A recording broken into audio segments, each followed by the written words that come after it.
Thank you, Mr. Chairman. Clearly, there is an agenda here, and it is about impeaching Secretary Mayorkas. I want to take a step back and just say that it is quite stunning to have some of the witnesses here today that have the audacity to come before this subcommittee and attack the current Homeland Security Secretary. Mr. Wolf, who was Chief of Staff to Secretary Kirstjen Nielsen, was a key architect of the universally panned by majorities of Americans across the political spectrum, that very cruel and unlawful family separation that was perpetuated by the Trump administration. Further, according to a federal judge and the Government Accountability Office, Mr. Wolf served unlawfully as the acting Homeland Security Secretary. Mr. Edlow, as acting Director of U.S. Citizenship and Immigration Services, helped to run that agency into the ground, to the point that it almost had to furlough over 13,000 USCIS employees. On his watch, USCIS also ignored the Supreme Court's decision in June of 2020, stating that the Trump administration's attempt to rescind DACA was unlawful, holding new DACA applications at processing facilities even after the Supreme Court mandate was formally entered. And these are the witnesses that the majority brings to this subcommittee to discuss if, quote, the laws are being faithfully executed.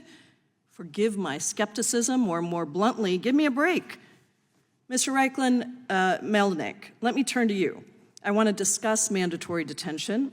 As discussed in your testimony, Section 235B(1)(b) of the Immigration and Nationality Act states that if an officer determines an individual has credible fear of persecution, that person, quote, shall be detained for further consideration of the application for asylum. That makes it sound like asylum seekers must be detained. Can you explain why all asylum seekers are in fact not detained?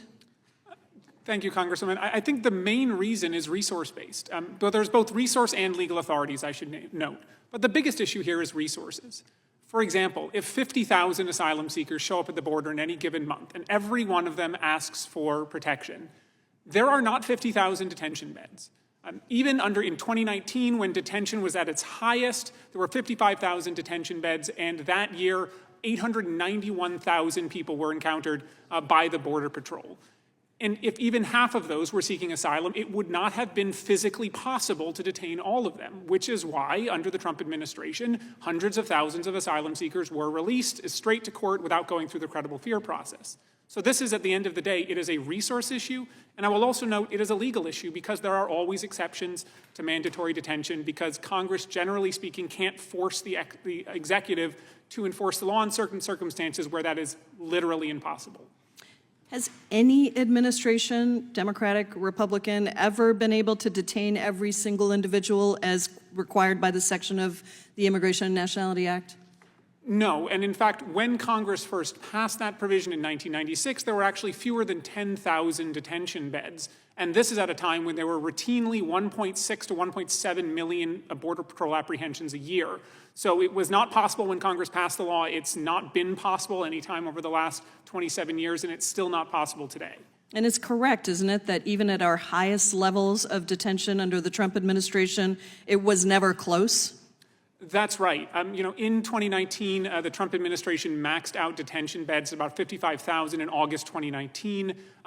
That month, there were more than 55,000 people who arrived. And we also have to note that the average time that a person spent in detention was over a month. So the average detention bed in ICE detention only turned over about 10.7 times a year.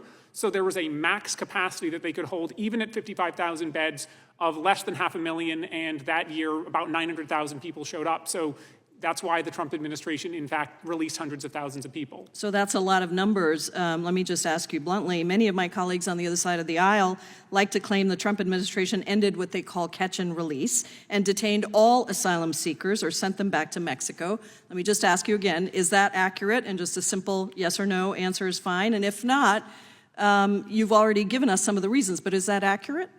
It's not accurate, and even in 2020, after Title 42 went into effect, several thousand people were released, according to data from DHS. From your testimony, it appears there is a detailed chart which shows that the Trump administration released over 500,000 migrants at the border during his 4 years as president. Is that correct? That is correct. That's directly from the border, and additional were held in ICE detention and then released. Thank you, Mr. Chairman. I yield back. Mr. Van Drew.